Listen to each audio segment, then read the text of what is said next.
Bonjour et bienvenue. Aujourd'hui, j'ai décidé de traiter de la question du manque de confiance en soi.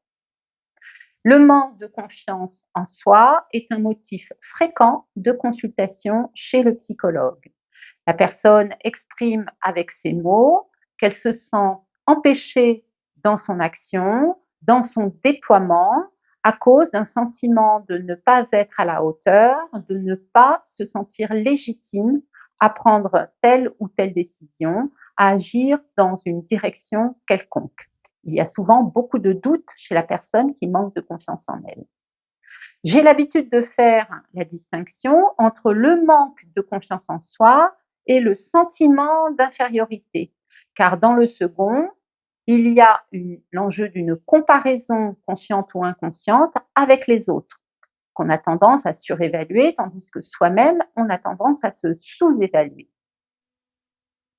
Le manque de confiance en soi est plutôt un sentiment intrapsychique, ça veut dire à l'intérieur de sa propre vie psychique, entre soi et soi. C'est une représentation de soi-même marquée par le sentiment de ne pas pouvoir aborder les choses, d'être démuni face à ce qui doit être traversé. Souvent, l'angoisse et la peur accompagnent le manque de confiance en soi. Face à ces affects et émotions douloureuses que sont l'angoisse et la peur, j'ai observé que la défense psychique systématiquement présente chez ces personnes est l'évitement. De mon point de vue, l'évitement est vraiment la plus encombrante des défenses psychiques, car bien qu'elle ne fasse pas de bruit, cette défense qu'est l'évitement appauvrit gravement la vie du sujet. À force de se retirer, de se recroqueviller, d'échapper à l'épreuve de la réalité, quelle qu'elle soit, le sujet se ratatine, s'aplatit, et c'est cet appauvrissement de soi qui fait le lit du manque de confiance en soi. En effet, l'évitement empêche l'apprentissage. En ne s'exposant pas à une situation nouvelle qui, par nature, est susceptible de générer du stress pour notre cerveau, comme toutes les nouveautés. Donc, en évitant d'affronter la nouveauté, on s'empêche d'apprendre. On s'empêche de traverser l'expérience et donc on ne s'éprouve pas dans cette compétence qui se résume à j'ai expérimenté telle ou telle nouveauté et j'ai survécu. Partons du principe que statistiquement, même si on ne sortira pas vainqueur de 100% des expériences nouvelles en majorité, nous saurons la plupart du temps trouver des stratégies constructives et à peu près adaptées face à la nouveauté. C'est donc en reculant devant l'épreuve que l'on construit le sentiment de manque de confiance en soi. D'ailleurs, c'est écrit dessus.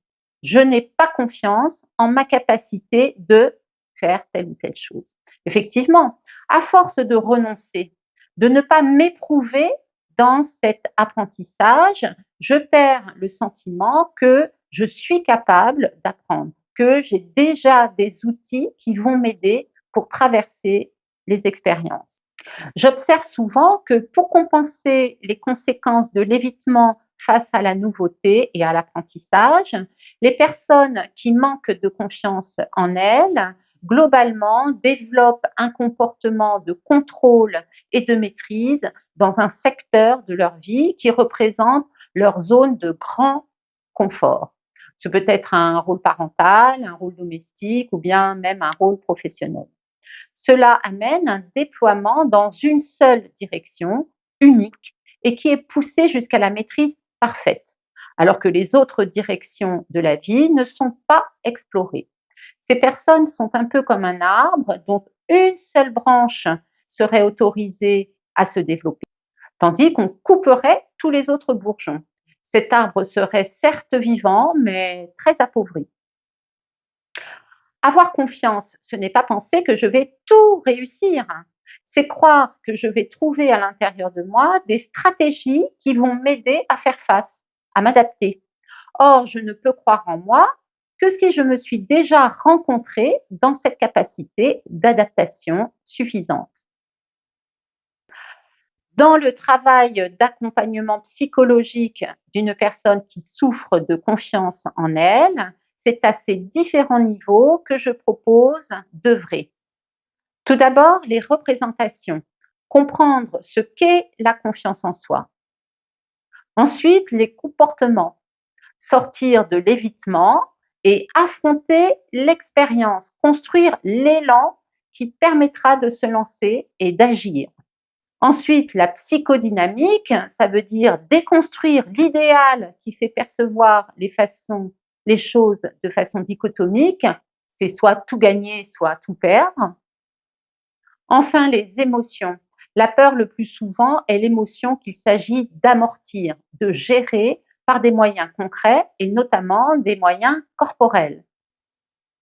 La confiance en soi n'est ni plus ni moins que le sentiment solide que quelle que soit la situation, bien sûr hors contexte extrême, quelle que soit la situation, je saurais bien m'adapter de façon globalement efficace à ce que la réalité va m'imposer. Bien sûr, on peut choisir de ne pas s'exposer à telle ou telle situation, mais il est important, il me semble, de vérifier si ce choix est vraiment libre.